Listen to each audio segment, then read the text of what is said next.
mate, it's Russ.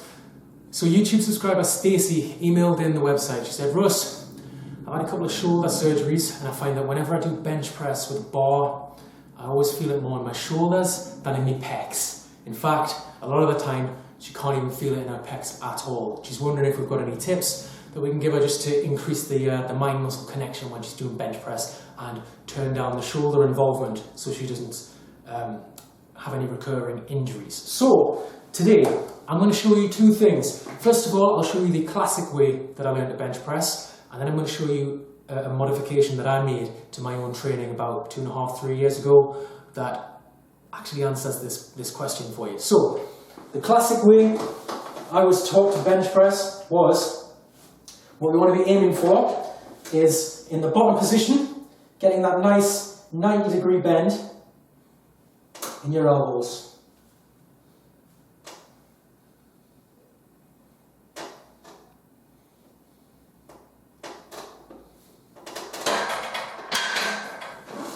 While that's all well and good, for me that grip is just outside the mark on the bar here, but while that's all well and good, and it will certainly help you build a strong bench press, the wider you go with your grip, the more shoulders become a dominating factor in the bench press. So a few years ago I had to change my own training for similar reasons, and I'm going to show you a different method today which really helped me, and I hope it helps you just as much.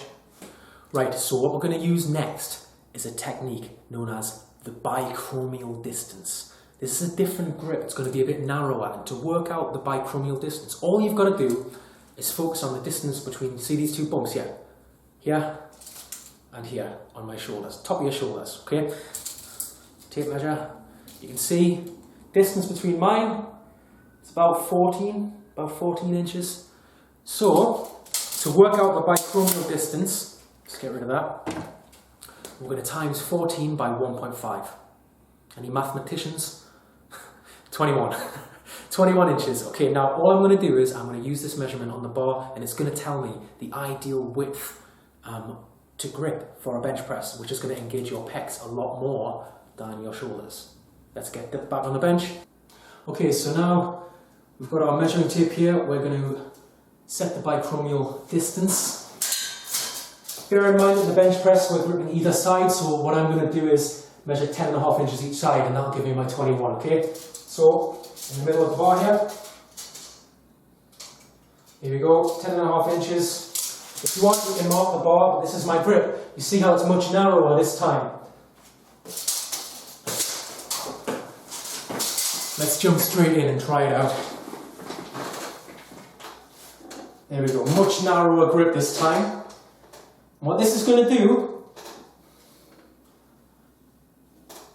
again aiming for your lower pecs as you come down, what this is going to do is you'll still feel your lats helping your chest as you control the bar. It's still going to have a lot of power in your bench press, but you'll not feel it in your shoulders anywhere near as much.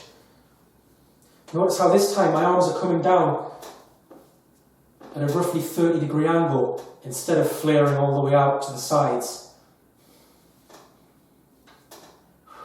The smaller we can make that angle, the safer it is in terms of shoulders.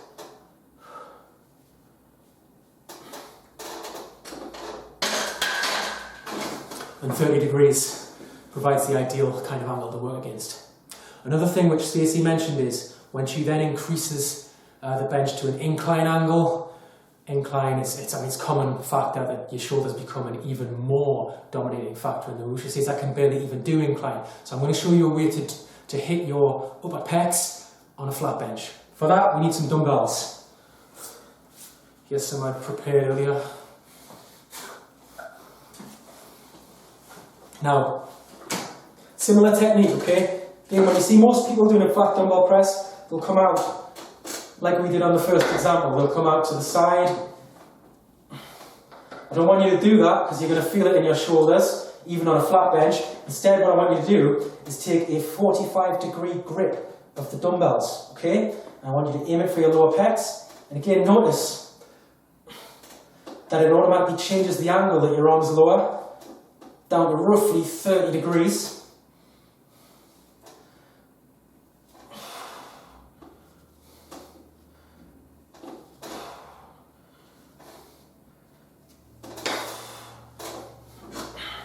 when you get to that top position, squeeze your pecs like they owe you money.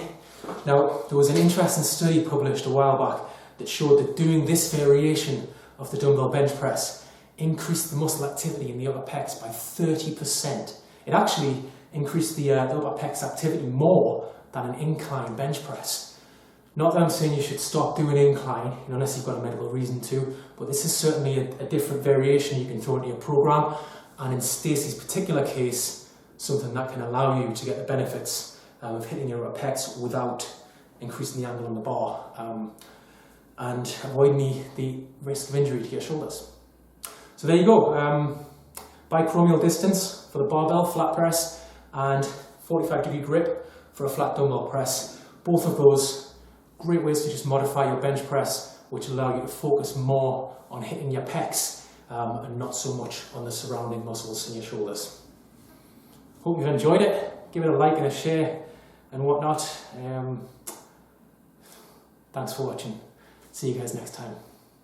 Hey, I'm Amanda Laker from Team GB. Check out the workouts from yourself. PTI.